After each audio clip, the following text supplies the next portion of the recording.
Now, we said we are also going to continue with our education conversation in this other hour, and our guests are in the studio. We have two of them. Jane Mwangi is the head of Secretariat at the KenyaAssociation of International Schools. Patricia Echessa Kariuki is the head teacher at Rusinga Schools. Good morning, ladies. Good morning. Welcome to Kenya's biggest conversation. Thank you for having us. Good to have you here. City has stepped out. He's dealing with one or two issues. You know, City is a man of meetings and meet the people to announce there's who has come to visit, and he's going to take them around the property. So he'll be joining us as we continue the conversation. Okay. As we were teasing this conversation earlier, we said, we'll be talking about competency-based curricula. We have the local one, CBC, competency-based curriculum. How simple can it be? As in, easy. What is the competency-based curriculum of Kenya? It's called the CBC. It's called CBC. What is the competency-based curriculum of the UK? It's called IGCSE. What is that? No, GCSE. The GCSE. Yes. And then they export it becomes I. Yes. Okay. And we said it's intergovernmental? General International General Education for Secondary something. Education. Yes. So what is it again in full? International General Certificate of Education. Right. Yes. And it's not international, it's just the General Certificate of Secondary Education. Just like the Kenya Certificate of Secondary Education. Exactly. So then they just don't want to call it British, they call it General. Okay. Then there's the other one, IB. What's IB? International Baccalaureate. What's that? It's an international global approach to offering a global education that cuts across cultures, communities, societies. And they actually use three key languages, French, Spanish, and English across the world. International Baccalaureate. Yes. There's also another one. AP. What is AP? AP is shall we say it's a simple way to call the American curriculum. Let's just call it the American curriculum. Now, the American curriculum in the States is very, how shall we say, federalized. Each state runs its own curriculum. But when they come to other countries and then internationalize it, they can call it. They call it AP. Yes, they can call it AP. They can call it the American curriculum. Yes, as well, the full term for that is advanced placement. Yeah. And it's equivalent to post-secondary, which is pre-university. It's equivalent to the A-level, IB diploma. That's AP. Okay, because I remember in high school, I took some AP courses. Yes. And so those were like advanced algebra, trigonometry, advanced English composition, things like that. Exactly. That's what we're talking about. Yes. Okay. Yeah. So it's pre-university. It is pre-university, It's essentially. after high school. After the bridge between after that. 16 plus. Yes. After secondary education. It's part of secondary education. It's part of secondary education. But you have to think, but I think you're thinking about it through the Kenyan lens. I'm thinking about it through the child's lens. So this child has gone through some basic education at some level. Just before they go into higher or tertiary, there's this. Yes, it's all part of secondary. Okay. Part of secondary education, yes. Higher. SABIS. SABIS is a standalone curriculum developed, I believe it was an Irish nun in Lebanon. So what the curriculum does, it was developed to deal with the circumstances she was living in at the time. So she wanted, it's very STEM focused, very language focused in terms of do well in English, do well in, if you do French, now in Kenya, do well in Kiswahili, and then mathematics and science. It is actually just, for me to use Kenyanese, it's the curriculum that most reflects what we did in 844 in terms of academic knowledge-based rigor, while managing to be very competency-based. So it's the one curriculum where you will not proceed to the next class if you did not pass the first one, the one you're in. Yes. Okay. Yeah. And so now you actually brought in. So the other side of the competency-based is what? Knowledge-based. Yes, I would call it that. So what, describe those two. I mean, what is knowledge-based education and what is competency-based? Competency-based education looks at outcomes.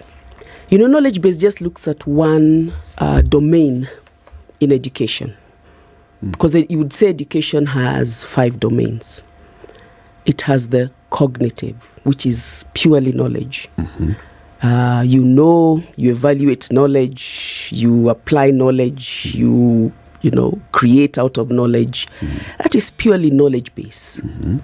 But competency looks at the whole child, their abilities and the proficiencies that they are able to attain based on a certain rubric, which says, for instance, an 11-year-old in literacy, in reading, should be able to master ABC, for instance.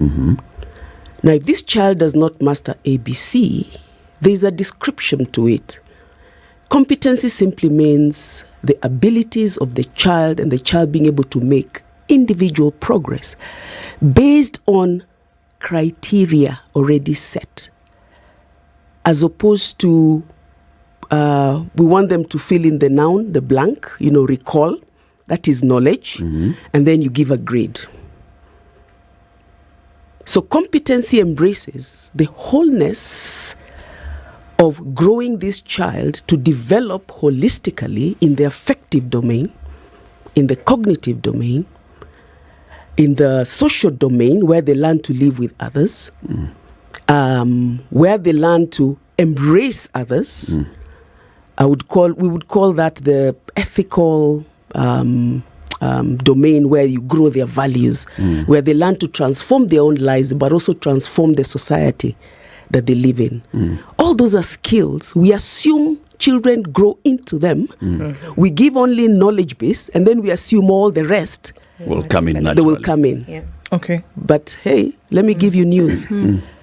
Competency-based education prepares its learning experiences to ensure that the children are taken through all these other competencies that they need in life. So I hear you saying essentially then there is taking the cognitive and then taking it to another level, whereby all this knowledge that you've then been able to gather, how are you then applying this knowledge? How will you use this knowledge in spaces where you have to interact with other people? Yes. In spaces where you have to interact within an organization, for example. So we're starting this conversation at the level where one is being educated and being socialized. Yes. Yep. So it's applying it then across board. Across the board. Okay. So then even as we look at that, then we're saying then there's a problem with knowledge-based education. Are we saying there's a problem with it and we need to introduce this? Otherwise, are we saying that there is a need to enhance a knowledge-based education? I think let Pat take that one. There's Yes. a way she does it where you want to clap like in a crusade. I'll put it this way. Education is the whole totality of who a human being is. Education, if you look at it from a macro perspective, is you're really building human capital. So that ultimately, this human being who grows from birth, assume they start getting into school at 2 years, that they go through experiences, learning experiences. When school, we'll call it learning experiences. But of course, learning never ends. But let's look at a school situation. Now, because I've already mentioned the fact that there are various domains to education, one of which is cognitive. Cognitive is wholly knowledge base. Now, if we base all our education just on knowledge, children just being able to regurgitate and remember facts, where will the facts take them? What can they do with the facts? How will they integrate and collaborate with the others in experiencing these facts? Where is experiential learning? Because competence is about experiential learning, bringing the outside into the classroom, democratizing the class space. And everyone in the classroom is a learner, including the teacher, who we are now calling facilitator. Competency-based education model structures call the teacher a facilitator because they're also learning. Why are they learning? because again, it's focused on the child. And the child have different abilities, different aptitudes. That's why we do formative assessment in competency-based learning or competency-based education. Why? Because we want to establish this one individual. Where are they at in terms of their aptitudes? Are they highly gifted in the literacy, numeracy, logic patterns? So now a teacher can begin to work through their methodologies and the styles to meet the needs of the children that they have in class. If I'm just focusing on, by the end of this lesson, I need to have finished. That is called teaching. But where is the learning? Now, competency-based focuses on the learning. On the learning. Okay. Yeah. So we said we'll clap. It's like a crusade, I tell you. Indeed. Well said. Let's look at a practical thing that happens in school today. Yes. Using this example of these exams, the KCPE exams that just were concluded. Okay. So usually they'll say by the first term, the syllabus has been completed. That teaching that you're talking about, I've taught you that this is the formula, apply here, you get this answer. You apply the formula, you will get the answer, right? Yes. So if I present a scenario to you, you then would have to use your thinking to say, is this the formula that I ought to apply here in order to get the answer? Syllabus is completed in term 1, maybe getting into term 2, right? So by the mid-term of term 2, especially now for these class 8, syllabus has been completed. The teaching is done. They then go into a process, what they call revision. So then they start to revise from class 1, 2, 3, 4, 5, 6, 7, 8. All the knowledge acquired. Everything you're revising in order to do what? To do this exam. Yes. So now you do then what they call mocks, which will mirror the exam almost to a T. You then get an idea of what this final exam is going to look like. So when you do the exam, you look at her face. She's upset. So when you do this exam on a Monday, they give you the results on Tuesday. Then they say, what we're going to do now is we're going to revise this exam so that what you got wrong, we'll go over it and tell you, understand where you went wrong, and so that you can then now come and apply it for the exam that will take place on Friday. The next one that will take place on Friday. What's going on there? Is that learning? No, I want to have sympathy for, I want to,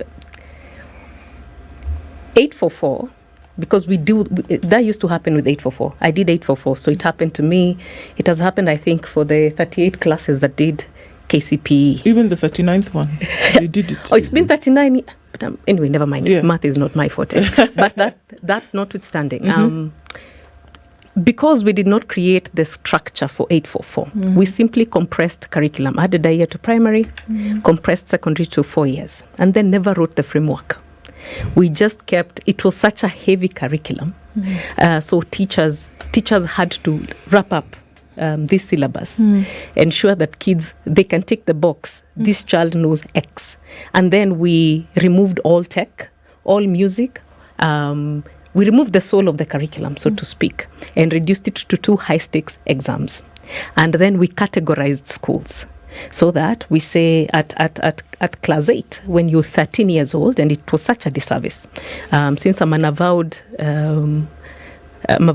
apologist for CBC, I will try and explain why. So at class 8, this child is 13. We are doing to them what you have just described. And because they have to consume this body of knowledge and reproduce it in this exam, we force them to come to school at 6 or 5:30. Or sleep in school. Or I don't know that it ever got that bad. We did. Class 8's are boarding. What are we talking about? Okay, yes. Yeah. So because we need them to reproduce a certain result so that they can go to the school we've resourced, the national school or the extra county school, so that they can go get the A, so that they can go, so that we can imagine that their lives will be better. Okay. We simply stopped treating children as human beings. It's a factory line. So that is what we did with 844, which is why I think, which is why we are glad that finally we are all CBC country. The curriculum can respond to dynamism, can respond to the teacher. Yes, so that's just it. But then, in reality, 844 was also a CBC curriculum. In the beginning, it was These designed domains to be, that you've talked about, Patricia, cognitive knowledge, you're sitting in class and you're getting that. So what are your values and ethics? You're being taught that in class, and you're applying it in school. In the entire school community, you're applying it. You're being taught this is how you are an ethical person. You do this, you are corrected by your teachers, by the school community. You're getting all these things being infused into you, plus practical hands-on skills. That's why there was home science and bakery and woodwork and metalwork and all. In primary, going into secondary, even agriculture and all the others. That's there. Was there. Yeah. Until the whole entire thing was privatized, and the private was just looking at one result so that we can all compete for these limited spaces that we call categorization. That's my argument. But how different is that from what we are calling about these other international curricula, the IGCSEs and all? It leads into an exam. Whether you want to call it the IB diploma exam, whether you want to call it the IGCSE exam, it leads into an exam. KCSE leads into an exam where you're assessed on knowledge, mostly. And the exam is the marker of success. Yes.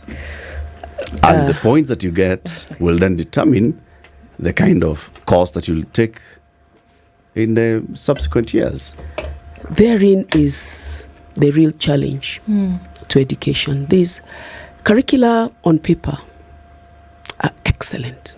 If you read every curricula, whether it's Reggio Emilia, whether it's Montessori, whether it's AP, whether it's Rudolf Steiner, they all talk about, especially competency-based curricula, they all talk about child-centered.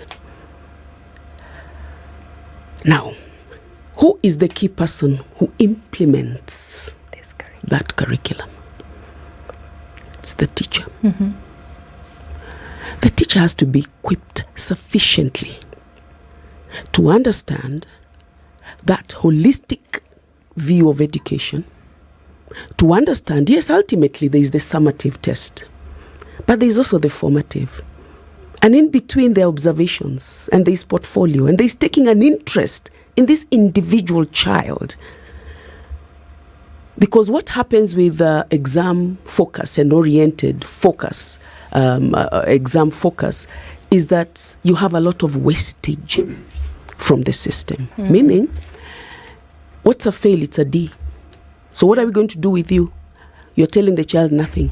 Because you have failed, you cannot remember what 1 + 1 is. And therefore, you have nothing else to offer. Is that what really the world is, realistically speaking? No.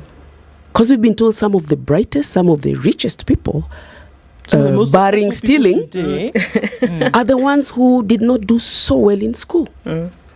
Why? Because somebody overlooked the fact that this is an individual with different learning abilities and aptitudes, but the system did not favor them because they were inclined towards just one aspect that was not their strongest.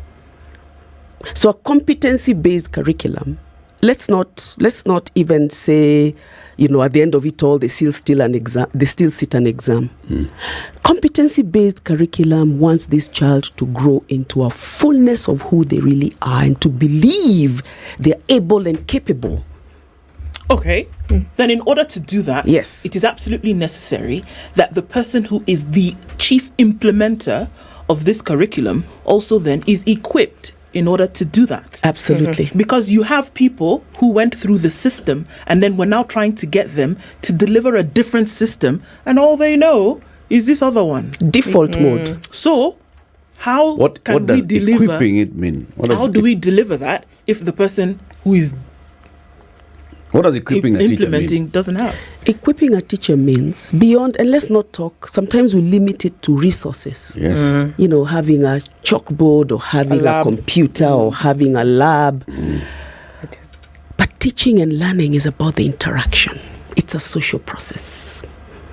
It's talking into the spirit and the heart of this child to believe they're able to stand in front of a crowd and deliver their thoughts, expression.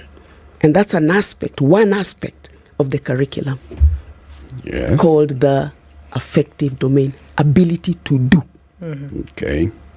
not ability to know, Okay. To do.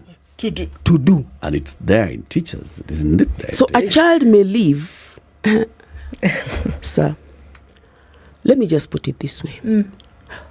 And again, this is where the ethos of the school, the ethos of the nation comes through. If the weighting is on, we want A's, Yeah. the teacher is going to put aside Everything all other things. Have you heard of, let's stop P now, We need to do because this, yes. we need to focus on time you for drilling. us It's to time do for this drill. exam. 100%. So that you get A's. So what happens to the child whose inclination, who is kinesthetically gifted, and What- PE yeah. and sports is where is they their can mainstay. express themselves. And that's why that I ask. Because PE, music, all these are being taught throughout the years. It only changes when it comes to the exam. We cannot then argue that this curriculum is not competency-based. We're being taught, Eric. Up Let to, me- up to last term, No, there up was to- yeah. National Music Festival. Okay? That There is National Drama Festival. Mm-hmm. There is national sports activity. National secondary school football games were happening just Mm-hmm. the other day. Those are still being taught. let me When Mm-hmm. it comes to that, and I agree with you, when it comes to the shifting into the focus on the education, on the final exam, Mm-hmm. is because you now start fighting for limited spaces Mm-hmm. into something that you've categorized as A, B, C in your next level.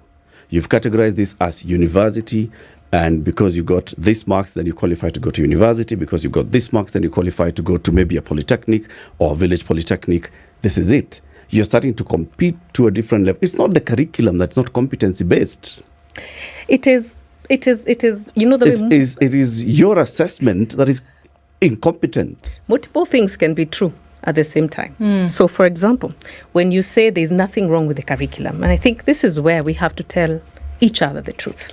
I didn't say there's nothing wrong with the curriculum. I You said said we cannot say that that 844 was is not competency in the based. very beginning, I think for the first 6 years before the first review was done, I was in that first 6-year Yes, period, and and I then- know the difference between then and now. And that's why I'm arguing that in those initial years, there was a lot more in terms of what else can you do. Yes, right? and- yes. And it went reducing, and that's where my argument comes in. When you stopped focusing on investing in public education, and then we start reducing what we are focusing on in terms of competing for limited spaces in secondary school, because there's no investment in secondary school, so the alliances become the only alliance, and the Mangu becomes the only Mangu, and so we are all fighting to get into this. It starts distorting things downwards. That's my argument. But the structure and design of 844, competency-based. They're teaching you competencies, the domains that he's talking about. Hence my argument.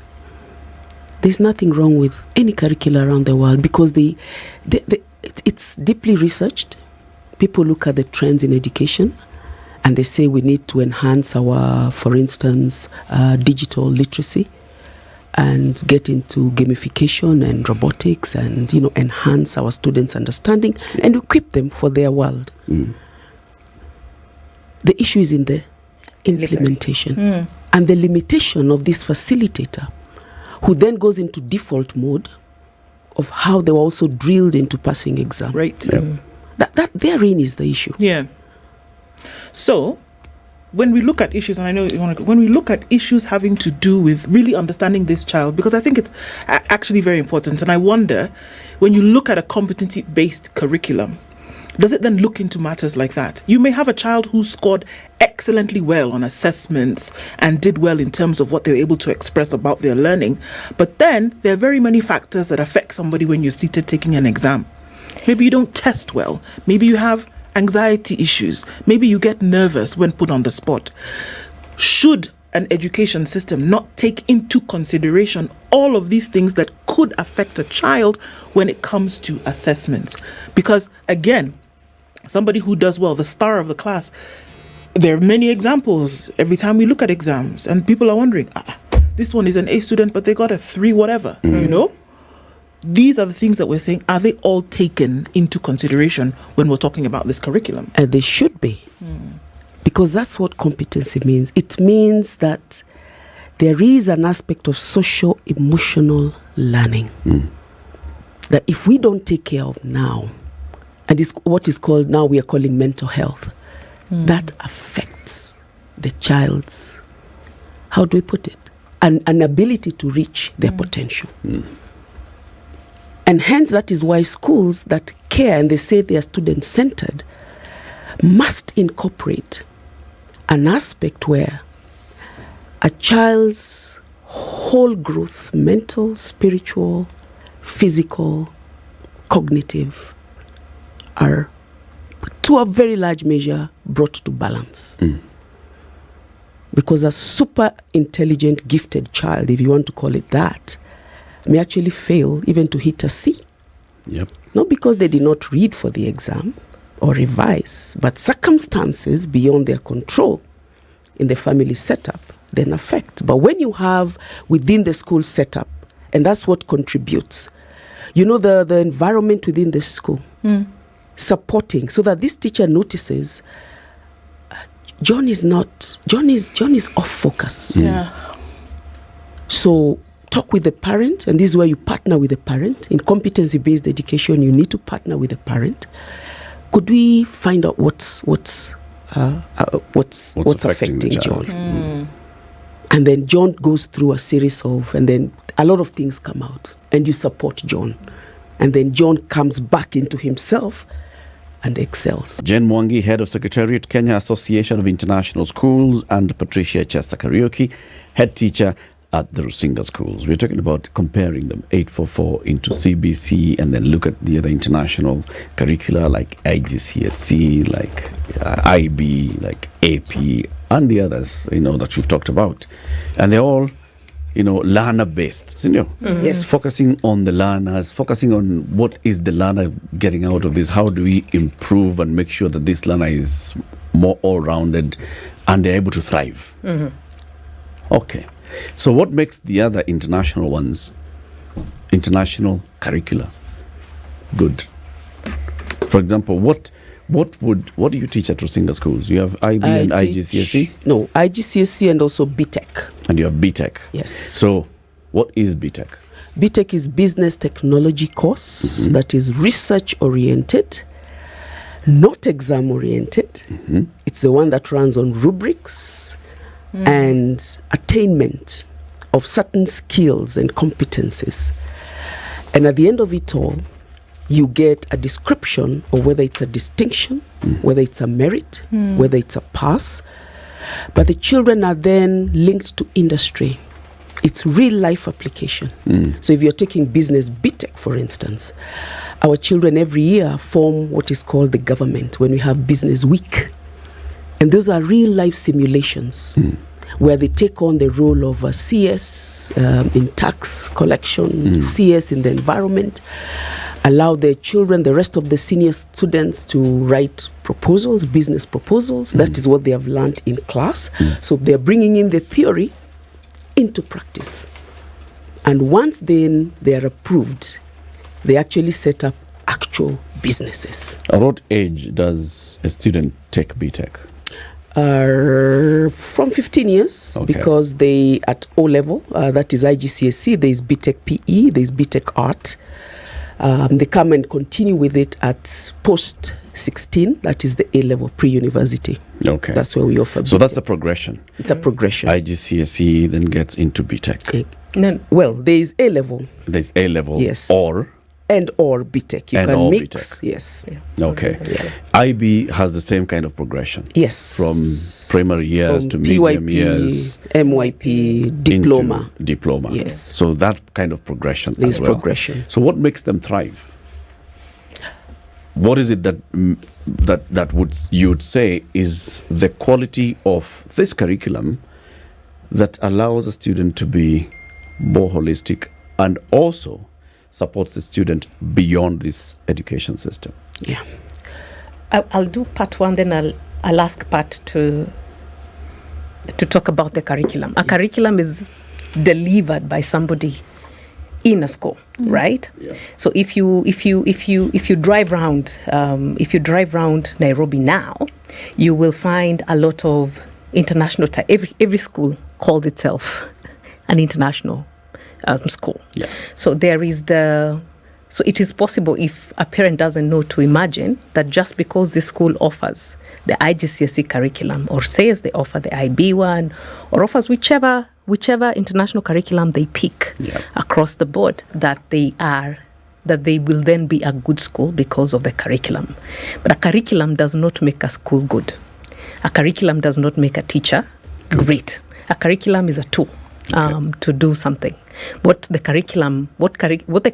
international curriculum does is provide a leg up in terms of there are very many electives, so a child can explore who they are across within this curriculum. So if it is a junior secondary school, there are 14 learning areas, not all of them will be tested, so you can pick and choose and know yourself. Your child can get to know themselves. So that is what an international curriculum does.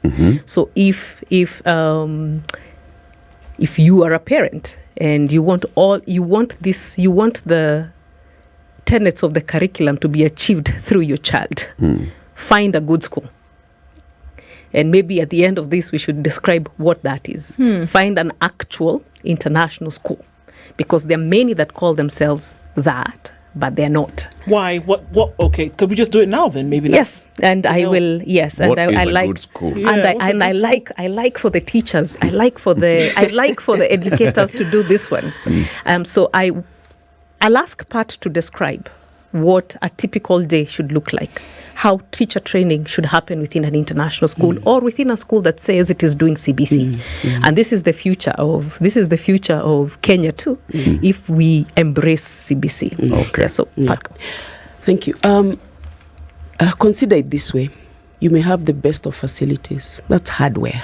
You have the curriculum. But what do you have in between? The person, the teacher, the facilitator, who interprets according to the ethos of the school or the country.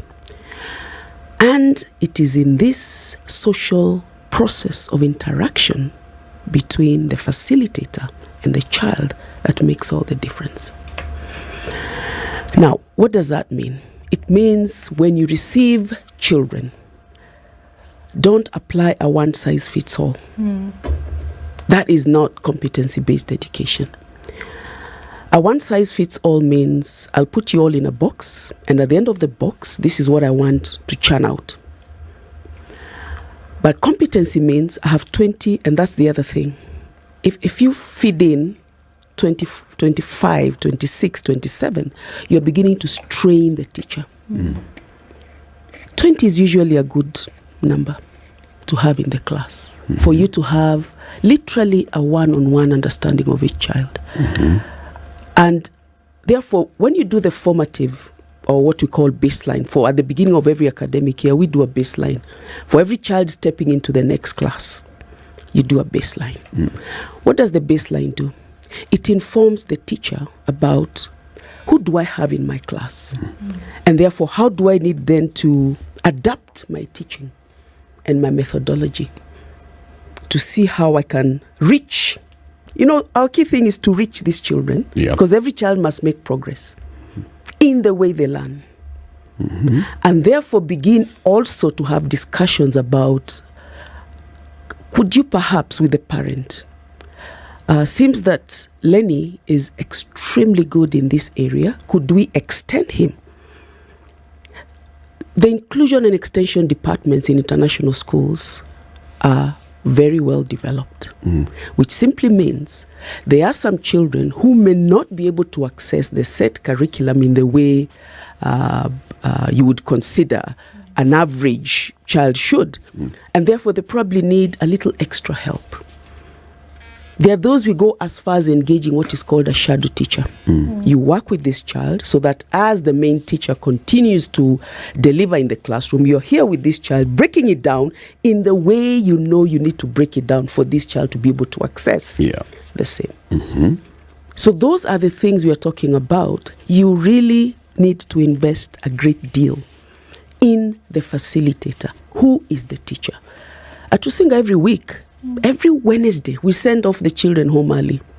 3:30, wazazi, please come for your children. Buses are off. Why? Because the staff must stay behind and continue to examine what is changing on our education platform. Like when ChatGTP hit, boop, already a committee formed to understand it. Now we begin talking about it. How do we use it? How is it going to impact our teaching and learning and our assessments? And then we continue with what is called observation, continuous observation. A child builds their portfolio. I'm not waiting to have this child at the summative, at the end, at the exam, because that has its role. Yeah. But there is continuous looking at how is the child is developing, looking at their portfolio. Are they growing? Children set targets. At the beginning of term, we set targets with them. Because this is called metacognition. How am I learning? We have to teach kids, teaching them how to learn. So what I'm hearing you say, Pat, is there's a lot of focus on the facilitator, the teacher. Yes. And making sure that the teacher has sufficient time with the learner. That's right. So the teacher understands the learner very well. Now, this calls for an investment in the number of teachers that you have in the school. Yes. This also calls for an investment in the number of classrooms, physical facilities that you have that then can also accommodate so that you maintain this teacher-learner ratio. So all these things mean that, it's an investment into it. Then that is supported by this structure that says you must to make sure that, the teacher has sufficient time to understand their learner. The teacher has sufficient time to impart this knowledge. If there are learners who need assistance, we also have this, an assistant teacher in class, outside class, all those things. It's the investment that goes into it. That's right. Okay. So, come back to you. So is that what we are saying? That's a good international school? A good school? A good school invests in its teacher. Okay. And we're not saying you use millions of Kenya shillings or millions of dollars to put up a facility. We are saying you invest in the software. You make sure your teachers are trained at all times. They keep abreast with the developments within the curriculum. Yeah. The head teacher you have, and this is for parents, that when you walk into a school, you can tell that this head teacher advocates for that child. That if there is, let me just give an example. If there is a sports day, that the focus is not on the razzmatazz of the day. The focus is on the child. Did they practice? Did they run? Did they participate? What is this child learning? What are we as teachers learning? So a good international school invests in its teachers. Number one, invests in their training.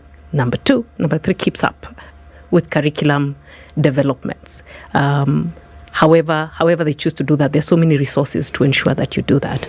And training does not mean that you take them back to college. Take them back to college or keep putting them back through university, because again, you're not using exchequer money. You have to raise this money through fees. It just means that peer-to-peer teacher training happens amongst themselves. It means does this school belong to an association or a professional body that ensures that this training takes place? Okay. So such things. Let's go into the home countries of this curricula. All right. Let's go to the UK. How do they do this thing? Because the UK, this GCSE is the public curriculum. Yes. How do they make sure that these things happen? An international curriculum is not unique. It's simply an internationalized version of whichever of a domestic curriculum. Yes, that's it. It's taken beyond its borders. Yes, and then tweaked. Yeah. So instead of just the history of this country, it is world history. Multicultural aspects are introduced. What shall we say? A peace. Internationalism, they become the core. They get that. Yes. So my question is, when you go to the UK, you will not find every domestic curriculum. If you Google UK education just now, you will see what we see here. You will see teacher shortage. not Lack enough of people. capacity. Lack of capacity. It's the same. Will you find overcrowded classroons? In some parts, yes. In public Okay. schools, In yes. public schools, yes. So you'll find those ones. Yes. Do they then impact on the quality of the competency-based education that they're offering? No. Now, this is the difference between... Let me answer that in two ways. This is a difference between, I think, some countries and us. And I'll explain what I mean. So in the UK, they've separated... In the UK, there's in a lot of countries, so to speak, they've separated curriculum and infrastructure. So say the home of BNC, British National Curriculum, and IGCSE is Cambridge, yes? Now Cambridge runs independent. It will keep developing curriculum for the UK, regardless of how overcrowded the public school is, because the more electives they exist, a child will find their place, and a school will do what it can. Okay. If they don't have, just for example, if they don't have a swimming pool, they'll not be required to teach swimming and so on. If I don't have a kitchen, I will not do, say, BTech, whatever. So, but what we do, what I hope we will stop doing in Kenya is conflating the two things, infrastructure and curriculum. So IGCSE keeps growing, IB keeps growing, because nobody conflates the two. The curriculum keeps growing. They get all this research from the 167 countries they offer this in, and keep expanding that curriculum, regardless of what the infrastructure situation looks like, because a curriculum and the infrastructure are two very separate things. Yes. So this curriculum, like you say, they'll keep churning it out, Yes. because in its form, Yes. in its true form, if applied in a manner in which is applicable to you as an institution, it will work. That's what you're saying. Exactly. Brilliant, yes. They actually send regular surveys. So a teacher of English, for instance, will receive a survey from Cambridge. How is this working for you? So once they get that cumulative feedback, then they know that they need to make certain changes. So this curricula is continually updated. Okay. Yeah. And politics is far from this system. Yes. Now, this is what I was saying. 844 CBC, good systems.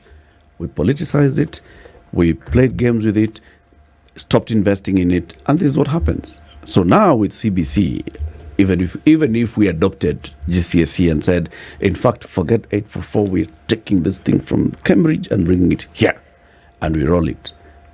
With the way we are structured, without investing more in, and I still insist on infrastructure, so that then a teacher is able to be freed to have time to breathe, to have time to notice, there's something called ChatGPT. If a teacher does not even have space, break time is when they are marking, because I have the next class and I need to have, to go on it. So if we're not investing in all these things, we're still going to have a problem.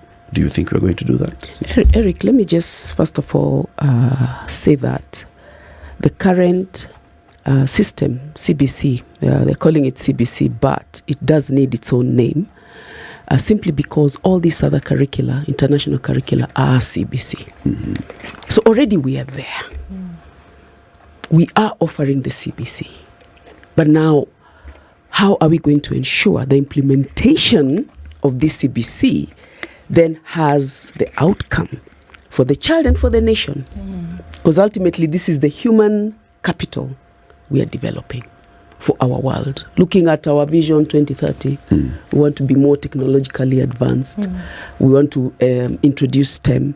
How are we going to put this and lace this in our learning experiences, daily learning experiences within the classroom? So, yes, just to wrap it up, we are, for international schools at least, what government is attempting to do, we've done for over 100 years. We are saying that, and we have these programs where we bring in teachers together and pour into them what we have learned. Like Patricia started as an 844 teacher, she can deliver GCSE now. A math teacher knows math. It's the delivery that is. Biology teacher knows biology. So it's just those. And just as a parting shot, we will move forward the day we stop politicizing curriculum and conflating curriculum and infrastructure. We will be a step forward. And value the teachers. Yes. Well said. Yeah. Mwangi, Head of Secretariat, Kenya Association of International Schools, Patricia Echessa Kariuki, Head of Rusinga Schools. They've been our guests. Thank you very much for tuning in to Kenya's biggest conversation. This is The Situation Room, the only way to start your day.